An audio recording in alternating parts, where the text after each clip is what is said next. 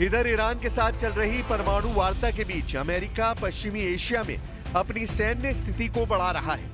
एक सैन्य ब्लॉगर ने खुलासा किया है कि अमेरिकी वायुसेना ने पिछले 3 महीनों में 300 से ज्यादा C-17 विमानों के जरिए से दक्षिणी इजराइल में पेट्रियट प्रणाली पहुंचाई है। इसके अलावा डिएगो गार्सिया में B-2 बमवर्षकों के लिए गोला बारूद पहुंचाया है। यानी अमेरिका ईरान से बड़ी जंग की तैयारी सबसे बुरे हालात में करने को तैयार है। ईरान ने 1000 किलोमीटर रेंज वाली नई एंटी वॉरशिप क्रूज मिसाइल का परीक्षण किया है, जो फारस की खाड़ी और ओमान सागर में अमेरिकी नौसेना के युद्धपोतों को निशाना बना सकती है। इस मिसाइल में एंटी जैमिंग क्षमता है और इसे भूमिगत सुविधाओं से लॉन्च किया जा सकता है। ईरान के रेवोल्यूशनरी गार्ड की नौसेना के प्रमुख जनरल अली रेजा तांगसिरी का दावा है कि ये मिसाइल भूमिगत सुविधाओं से लॉन्च की जा सकती है। साथ ही इसे 5 मिनट से भी कम समय में तैयार और लॉन्च किया जा सकता है। दावा तो यहां तक किया गया है कि मिसाइल दुश्मनों के युद्धपोतों के लिए बहुत खतरनाक साबित हो सकती है। ईरान ने इस मिसाइल को दक्षिणी तट पर एक भूमिगत मिसाइल सुविधा से लॉन्च किया और ये मिसाइल दुश्मन के युद्धपोतों के लिए नरक साबित हो सकती है। ईरान का कहना है कि उसकी मिसाइलों की रेंज 2000 किलोमीटर तक हो सकती है, जिससे ये इजराइल समेत मध्य पूर्व के कई देशों को निशाना बना सकती है। जरा इस वीडियो को गौर से देखिए। ईरान के इस्लामिक रेवोल्यूशन गार्ड्स कॉर्प्स यानी IRGC ने अंडरग्राउंड मिसाइल सिटी का खुलासा किया है। IRGC से जुड़े तस्नीम न्यूज ने 1 फरवरी को बताया कि अंडरग्राउंड बेस में ईरान ने क्रूज मिसाइलों को रखा है, जिन्हें रणनीतिक रूप से दक्षिणी जल विध्वंसक जहाजों को निशाना बनाने के लिए डिजाइन किया गया है। ईरान के इस अंडरग्राउंड बेस को मिसाइल सिटी नाम दिया गया है। इसके साथ ही ईरान ने घोषणा की है कि वो नई विशेष मिसाइलों का निर्माण कर रहा है। ईरान के वीडियो में एक भूमिगत मिसाइल और ड्रोन कॉम्प्लेक्स को दिखाया गया है। IRGC ने एक नई विशेष मिसाइल बनाने का दावा भी किया है। IRGC commander major general Hossein Salami और brigadier general Amir Ali Hajizade ने मिसाइल और ड्रोन के इस भंडार का दौरा किया है। इस वीडियो के जरिए ईरान ने अपनी मिसाइल ताकत दिखाने की कोशिश की है। वीडियो में IRGC commander major general Hossein Salami और brigadier general Amir Ali Hajizade को मिसाइल डिपो का दौरा करते हुए साफ देखा जा सकता है। हाजीजादे ने इस मिसाइल को सोता हुआ ज्वालामुखी कहा है। ईरानी दावों के मुताबिक अक्टूबर और अप्रैल में इजराइल के खिलाफ ईरान के कुछ ऑपरेशन में इस भूमिगत मिसाइल बेस का इस्तेमाल हुआ था। ईरान के जनरल अली मोहम्मद नेनी ने चेतावनी दी है कि ईरान इसी महीने नए अभ्यास और युद्ध अभ्यास शुरू करेगा। उसी दौरान नए मिसाइल और ड्रोन का भी खुलासा होगा। कुल मिलाकर हालात ये हो गए हैं कि अब खाड़ी में आर पार की जंग होकर रहेगी।